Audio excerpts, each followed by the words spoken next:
Рагнарёк басталар алдында Брунхильда 4-ші әпкесі Рангризді шақырып, Тордың қасиетті қарулары туралы білесің бе деп сұрайды.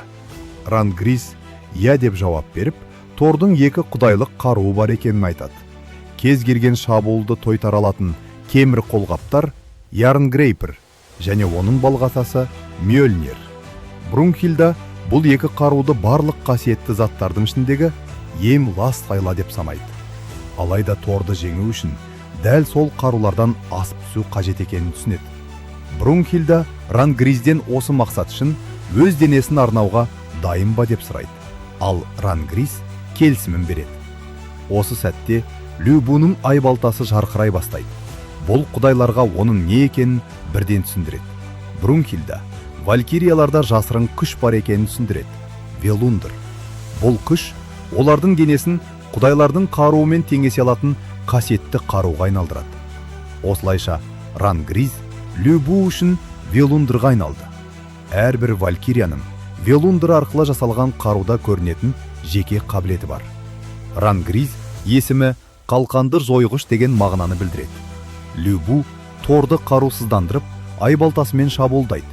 Тор темір қолғаптарымен тосқауыл қояды, алайда олар жарыла бастайды. Мьёльнир өте қуатты қару, бірақ оның орасан күшімен лаваны еске салатын ыстығына шыдай алмаған кез келген жан жойылады. Сол себепті Тор Мьёльнирді қолдану үшін аспандағы ең мықты сауыт саналатын Ярнгрейперді киеді. Любуның соққысынан Тордың оң жақ қолғапы быт-шыт болып сынады. Бұл көрініс құдайларды қатты таңғалдырады.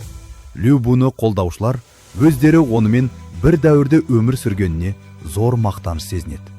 Гермес мұның бәрін өзі-ақ түсінгенін айтады. Ол валькириялардың негізгі міндеті ең ұлы жауынгерлердің жандарын көкке бастап, оларды құдайлардың сарбаздары ету және аспанды кез келген дағдарыстан қорғау екенін түсіндіреді. Алайда көне заманнан бері бір қауесет бар.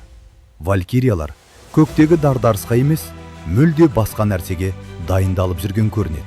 Айтуларынша, олар көкке алып келген жауынгерлер үшін өздерін қаруға айналдырады. Жиналған жауынгерлер Рагнарёк кезінде құдайларға қарсы шайқасып, берілген күштерін қолданады. Любу Торды тағы да жаралаған соң, Зевс валькириялардың құдайларға қарсы шыққанын мойындайды. Алайда ол мұны үлкен жарылыстан бері сезінген ең үлкен қозу деп санайды, әрі бұл оны ерекше қуантады.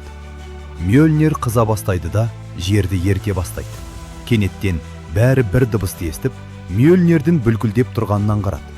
Тор балғаға жақындап, оның ақыры оянғанын айтады. Мьёльнир сыртқы қабығын жарып, ішінде тірі ет бар екенін көрсетеді. Зевс Мьёльнир мен Ярнгрейпер туралы аңызда үлкен қате бар екенін түсіндіреді. Қолғаптар Торды Мьёльнирдің күшінен қорғау үшін емес, керісінше Тордың өз күшін тежеп, Мьёльнирді оянбай тұрып сындырып жібермеу үшін қажет болған. Тор қалған қолғапты шешіп жерге лақтырады. Ал ол жерге тигенде шағын кратер пайда болады. Содан кейін Тор Мьёльнирді көтеріп, Любуға өлмеуін сұрайды. Осы сәтте Брунхильда телефонына хабарлама алып, Рагнарёкке қатысушылардың толық тізімін алғанын көреді. Құдайлар жағында мыналар бар: Зевс, Будда, Локи, Аполлон, Посейдон, Сусанано Микото, Геракл, Тор, Бишамонтен, Анубис, Один, Бельзебуб және Шива.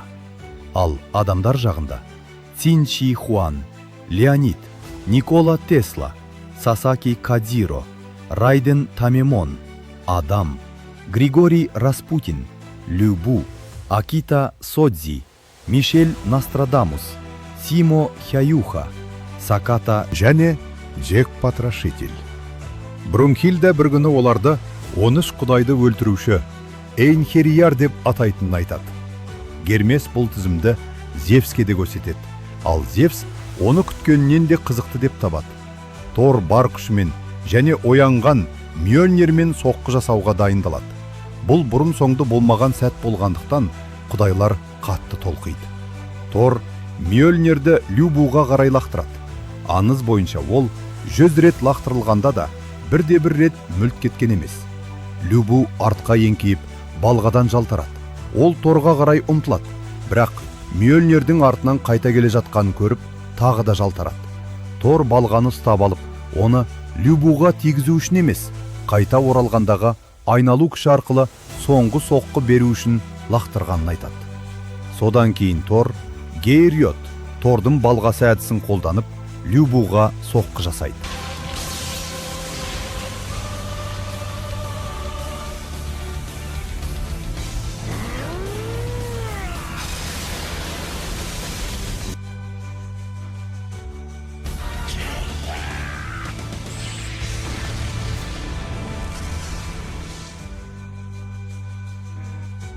Любу Тордың жойқын Гейрьот, Тордың балғасы шабуылын тосып алады. Алайда, оның екі аяғы да сынып кетеді.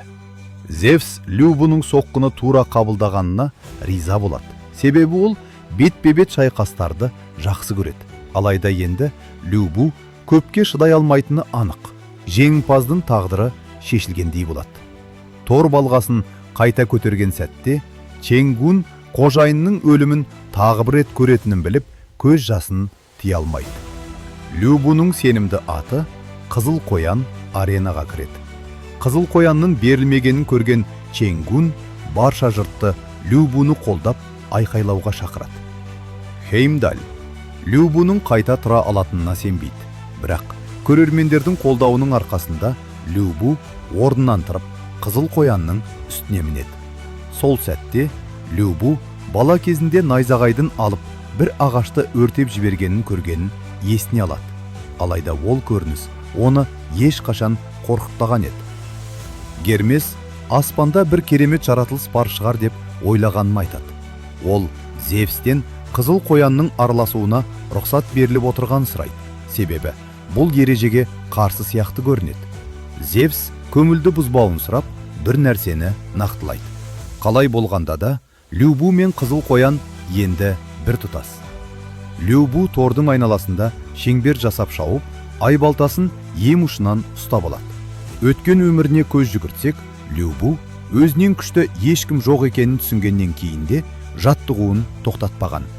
Ол бір күні өзіне тең қарсылас кездесетінін білгендіктен айбалта техникасын жетілдіріп, көптеген қаруларды сындыра жүріп жаттыққан. Бірнеше жылдық жаттығудан кейін Любу адамнан тыс ұстау күші мен қол күшін дамытып, аспанды жару деңгейіне жетіп, жаңа әдіс, аспанды жегіш, Sky Eater тәсілін ойлап табады. Любу Торға қарай секіріп, аспанды жегішті қолданбақ болады. Бұл Торды қатты қуантады.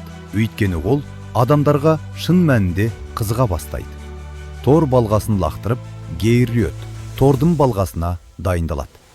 Екі шабуыл соқтығысып, найзағай жарқылы мен жойқын соққы толқынын тудырады. Айбалтасынып, Рангриз қайтадан өзінің бастапқы қалпына оралады.